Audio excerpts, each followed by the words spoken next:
हजुर भन न हौ आउँदैछु क्या यहाँ गाडी पर्खिरहेको छु गाडी आएन ए पखान हौ बेबी तिमी किन डराउँछौ आइहाल्छु त म छिटो आइहाल्छु ल ल पखान आइहाल्छु राख आयो खाएको के छ हौ साथी किन बिस्तारै त्यो सेन्टीमा हौ तिमी यहाँ यहाँ के भन्नु यहाँ कसले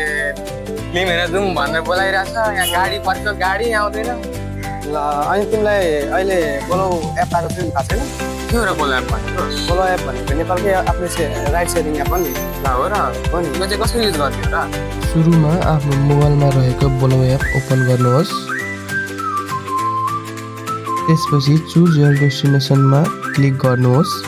अनि माथि सर्च डेस्टिनेसन भनेर आउँछ हो त्यहाँनिर आफू जहाँ जाने हो हो त्यो लोकेसन हाल्नुहोस् र कन्फर्म डेस्टिनेसनमा क्लिक गर्नुहोस् कुन सवारी चाहिएको हो त्यो सवारी सिलेक्ट गरी राइड ब्लग गर्नुहोस्